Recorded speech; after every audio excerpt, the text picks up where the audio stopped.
Yang pertama kita bahas visornya. Untuk ukuran visornya lumayan panjang, bisa menutupi sampai ke dagu kalian. Jadi kurang lebih feel-nya hampir sama kayak helm full face.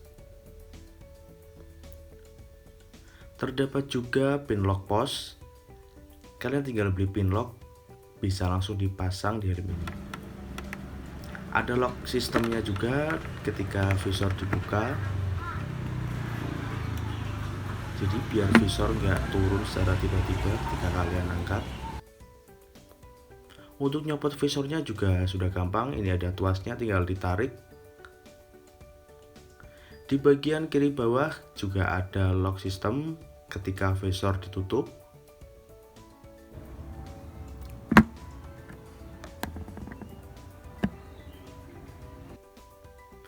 Cara bukanya juga mudah teman-teman, tinggal dicongkel sedikit bagian kiri.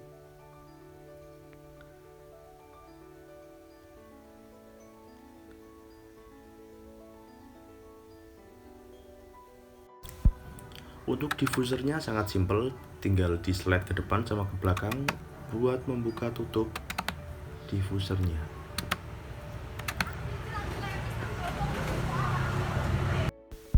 Di bagian atas terdapat exhaust untuk mengeluarkan udara dari dalam helm. Di bagian spoiler belakang juga terdapat 4 titik.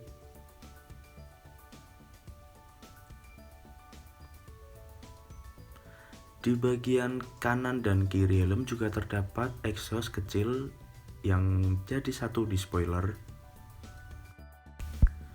Untuk list rubber di helm ini lumayan rapi, nggak ada lem-lem yang keluar sih dari list rubbernya. Di bagian atas juga rapi, menutup sempurna. Di bagian bawah cukup perfect, gak ada sama sekali bekas lem keluar. Stitchingnya juga lumayan rapi. Nah ini yang saya suka, bagian list karet yang nempel ke visor dia double. Jadi misalkan dibawa waktu hujan, airnya nggak bakal masuk sampai ke belakang visor. Jadi cukup aman lah misalkan kalian trek hujan. Bagi kalian pengguna kacamata nggak usah risau, helm ini sudah friendly sekali buat kalian yang pakai kacamata. Saya pun sering pakai kacamata di helm ini karena memang tidak ada double visornya. Jadi saya sering pakai kacamata hitam. Ada juga fitur buat tempat intercom, ada di sebelah kanan dan kiri telinga. Sudah terdapat juga space buat speaker intercom kalian, supaya telinga kalian nggak sakit karena memang ini sudah ada space-nya. Jadi sangat aman buat fitting di telinga kalian.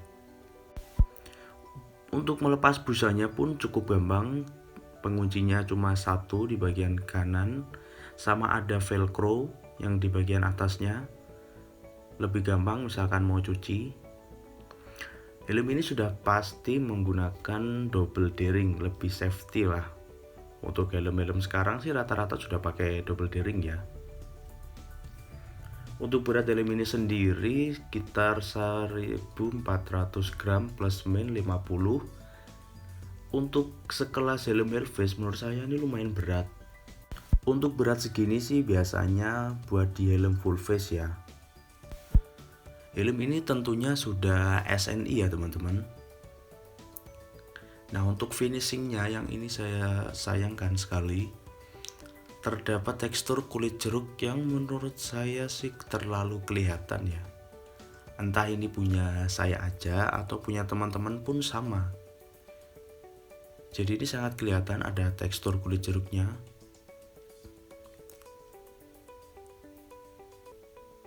Helm ini punya satu kelemahan yang menurut saya sangat mengganggu sekali. Kelemahannya apa? Simak video berikut. Ini saya bakal membahas juga salah satu kekurangan yang menurut saya mana ya, minus yang lumayan kerasa menurut saya dari helm NJS Kairos ini. Nah, coba kalian dengerin suara ini. Ini posisi visor saya buka. Coba ya.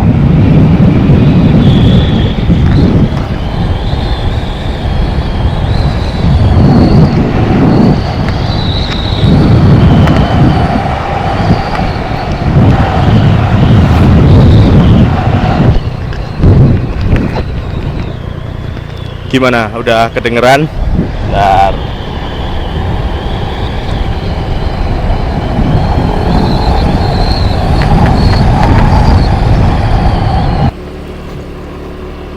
Nah, itu dia salah satu kekurangan helm ini NJS Kairos. Dimana ketika visor kalian buka, suara siulnya keras banget. Cuma kalau sudah di atas 20, di atas 20, 30 ke atas, itu siulnya kencang banget sumpah. Nah, itu salah satu minus yang menurut saya sangat mengganggu sih. Gimana menurut kalian? Ini mungkin ini cuma helm saya aja atau teman-teman semua juga ngalamin ya? Coba yang mungkin punya pengalaman yang sama nanti bisa cantumkan di kolom komentar. Kita diskusi aja lah. Mungkin cuma punya saya lah ya yang minus kayak gini. Atau mungkin punya kalian nggak ada suara siulnya. Oh ya, ini bukan karena pengaruh saya pasang kamera juga ya di visornya. Sebelum saya pasang visor pun, sebelum saya pasang kamera pun, itu sudah ada suara. Oke, ini kita dengerin lagi suara siulnya. Ini masih kecepatan 20, 30, masih aman. Nah,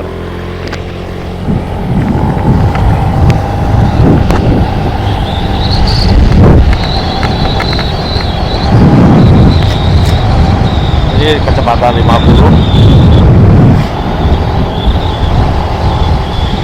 Nah, gimana, kedengeran nggak? Overall saya suka helm ini. Dari warnanya, desainnya juga sporty. Cuma minusnya tadi untuk berat segini hampir mirip-mirip sama helm full face. Sekedar info, saya beli helm ini seharga 680.000, kondisi baru. Worth it atau enggak dengan harga situ? Menurut saya sih oke-oke aja. Selama kalian suka, sih harga berapapun nggak masalah menurut saya.